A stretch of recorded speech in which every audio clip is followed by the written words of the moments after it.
तर नमस्कार मित्रांनो, माझ्या यूट्यूब चॅनलवर मी आपले सर्वांचे स्वागत करतो। मित्रांनो लाडकी बहीण योजनेची ई-KYC ही सर्वांना करणं अनिवार्य आहे। तर ते यादीमध्ये तुमचं नाव आहे का? तुम्ही ई-KYC केली का? नसन केली तर लवकरात लवकर आपली ई-KYC करून घ्यावी। महाराष्ट्रातील लाखो महिलांसाठी एक महत्त्वाची सूचना समोर आली आहे की मुख्यमंत्री लाडकी बहीण योजनेअंतर्गत ज्या लाभार्थ्यांना महिलांची ई-KYC अद्याप पूर्ण झालेली नाही, त्यांच्या येणाऱ्या हप्त्यावर परिणाम होऊ शकतो। शासनाने पूर्ण KYC केलेल्या महिलांची अद्ययावत यादी प्रसिद्ध केली आहे।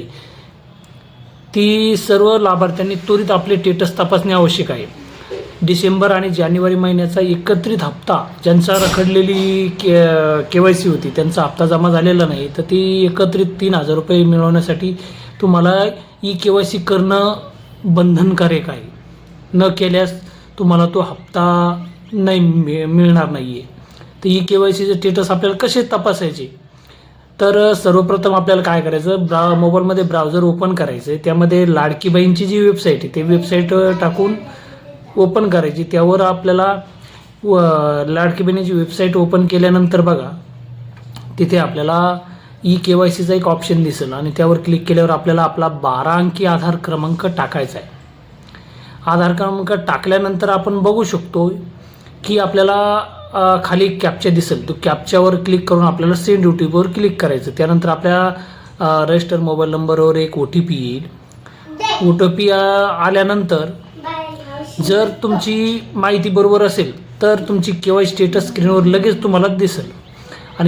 आणि अपूर्ण KYC यादी जी कशी पाहायची, त्यासाठी ज्या महिलांची KYC प्रक्रिया प्रलंबित आहे त्यांची यादी ची जी माहिती ती अंगणवाडी केंद्रामध्ये तुमच्या भागातील जे सेविकेकडे यादी उपलब्ध आहे तिथं जाऊन बिन तुम्ही चेक करू शकता, किंवा ग्रामपंचायत कार्यालयामध्ये नोटीस बोर्डावर पण नाव तुम्ही तपासू शकता।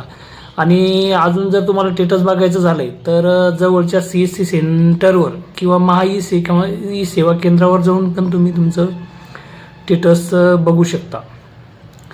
जर तुमचे नाव त्या यादीत असेल तर तुम्ही तात्काळ आपली KYC पूर्ण करून घ्यावी। आता जी लाडकी बहीण योजनेची जी KYC त्याची जी तारीख आहे आता ती झालेली 31 मार्च 2026 पर्यंत आता मुदतवाढ भेटलेली आहे।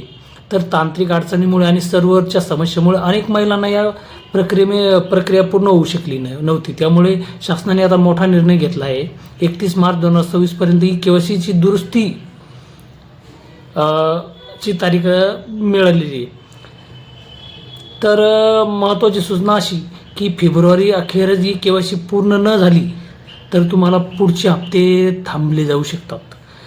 आणि त्यामुळे काय सर्व्हर एरर येत असल्यास काय करावे? जर समजा तुम्हाला एखादा सर्व्हरचा एरर येतो तर काही वेळाने पुन्हा प्रयत्न करा। सकाळी किंवा उशिरा रात्री वेबसाईट वापरा।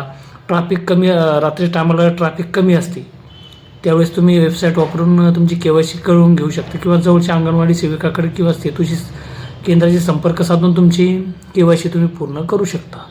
निष्कर्ष एवढाच की लाडकी बहीण योजनेचा लाभ नियमितपणे मिळवायचा असेल तर ही KYC प्रक्रिया पूर्ण करणे अत्यावश्यक आहे।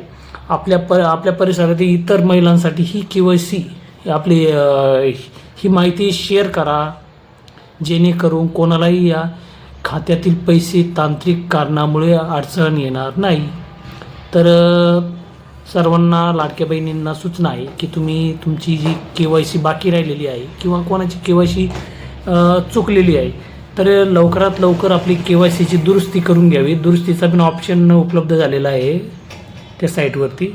तर तुमची KYC तुम्ही दुरुस्ती करून घ्यावी व ज्यांची बाकी त्यांनी KYC पूर्ण करावी। व्हिडिओ जर आवडला असेल तर व्हिडिओला लाईक आणि चॅनलला सबस्क्राईब करायला विसरू नये। धन्यवाद।